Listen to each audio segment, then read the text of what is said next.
Scottish Premiership. It's just the start that Rangers fans feared, isn't it? It certainly is. Again, didn't see the game obviously, but saw the highlights, saw the goals. The winning goal, Jeff.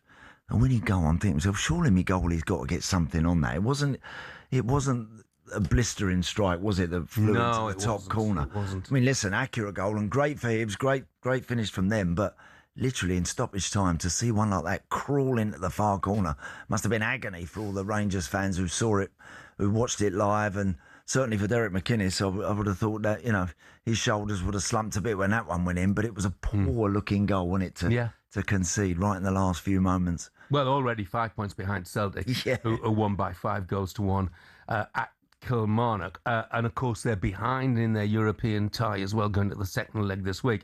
After the game, Derek McInnes admitted his side has had a tough start to the season. I know the club are working hard to get the right kind of reinforcements in that will help us in the campaign. So it's been a rotten start for us. We can't pretend that. I share the frustration of the fans because they've had 15 years of frustration here, and it builds up quite quickly. But it's not been the start we wanted, but we're still determined to give them the outcome in the end that they want, and we're determined to get it right for them. Yeah, it's an understatement, isn't it, when he says the frustration builds up quite quickly. I mean, I've been listening to people on phone-ins already, sort of demanding that his head rolls. Which stuff like that is nonsense. No, of course it is. Look, again, a long season ahead. Not great to be that behind Celtic already. 5 points behind them already. Of course not, but a very, very long way to go. And I'm sure Derek will improve. Certainly, he knows he's got to. He's got to improve the team, and I think he will be able to do that. But it's going to take a while. It's going to take a little bit of time. But once they get on a bit of a run, you'd like to think they can really then start to apply a bit of pressure. He didn't please everyone when he said after the match. He said a lot of that reminded me of Rangers of last season. Let's get more on Rangers' poor start to life under Derek McInnes. We're joined now by their former midfielder Charlie Adam. Morning, Charlie. Charlie, morning. Good morning. Good morning, Andy. Okay. Good. Look, I tell you what, Charlie. Here's some of the fans already. Are you Russell Martin in disguise? You don't get much breathing space for your manager of Rangers, do you? No, that's why when you're in a top club, that's the pressures that come with it. But I just think Derek's been open and honest in terms of how he feels and what he's seeing. They've not played well, but it does take time, and you're not going to wave a magic wand and it's going to happen.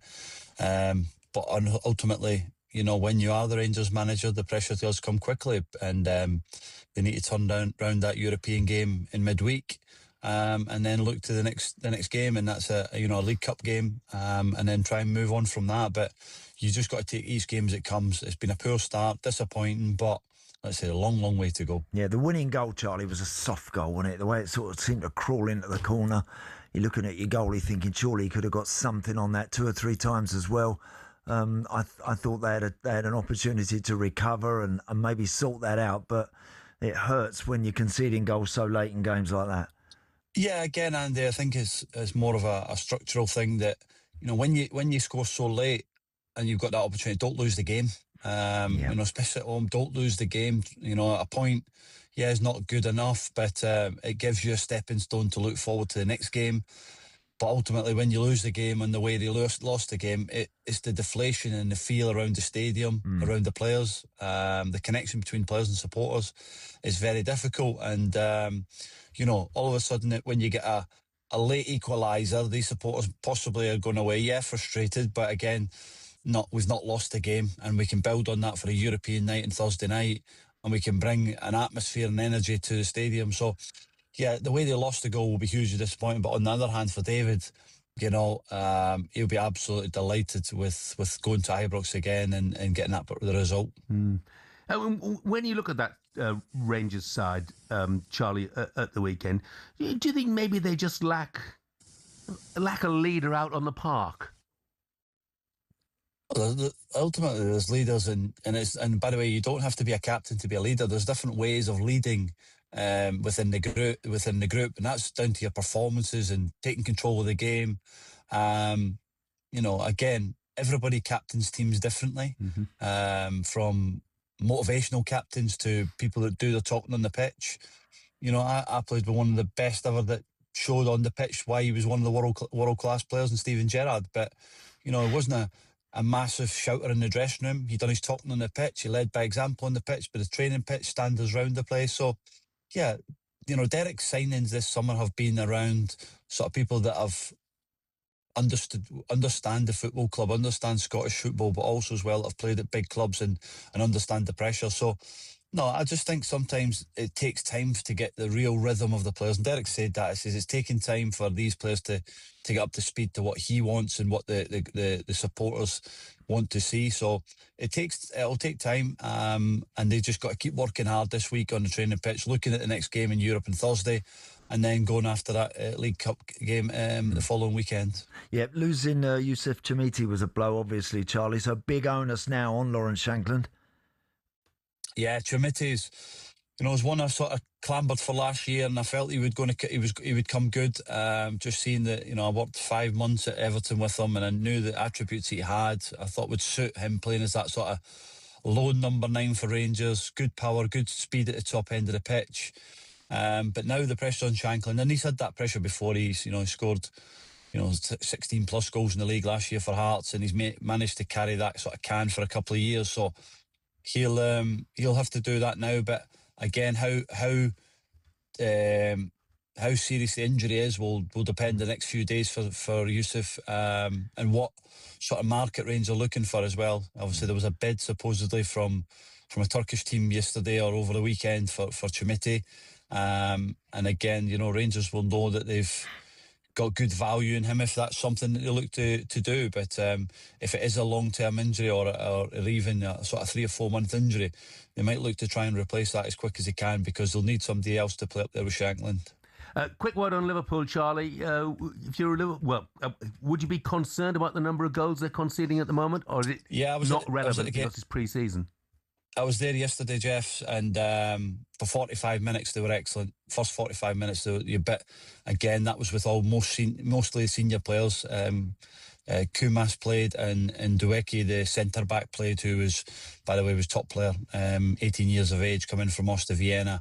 But with the senior players in there, you can see the difference between that and the team that come on in the 60th minute, when a lot of younger players come on, and sort of that's when the goals start to come in. But for 45 minutes, very good, a lot of good things, real man-for-man, aggressive pressing, something different we've seen last year from Arne Slot's team. So a lot of things to work on for Liverpool. Again, players coming back from World Cup. Lexi McAllister only comes back today.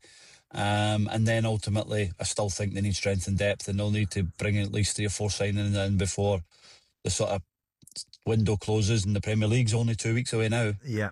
Charlie, just quickly, Florian Wirtz, how did he look yesterday? Yeah, looked really good, Andy. Really sharp. Played as a sort of number 10, just off Isak, who again, he looked like he'd had a good few weeks training as well, which was really good. But Wirtz was really good in that sort of half spaces. There's a debate about was it his goal or Isak's goal. Every striker, especially McCoy's team, would have been claiming the goal, so if you could see it back, no, I think he was really good for that sort of 45 minutes. Again, that 15 minutes after half time, that you could see they sort of started to run out of gas a little bit, because they've probably not trained as much yet as the other lads coming back from the World Cup. But I think he'll have a big season for Liverpool next year, and he's a special talent. We know that from Leverkusen. It's just now, can he go and replicate that in the Premier League? Charlie, thanks for your time, mate. Great stuff, Charlie. Cheers, guys. Former Rangers and Liverpool midfielder Charlie Adams. He's got to play. He's got to do more, Jeff, this year, hasn't he? Hey? Such a fringe player last season. He's flitted in and out of games without ever dominating. I don't think he dominated a single game last season. I didn't see that. But listen, if they can get Isak up to speed, and good to see him amongst the goals, and if Wirtz can really start raising his levels, then that will give him such a lift at the top of the field. Yeah.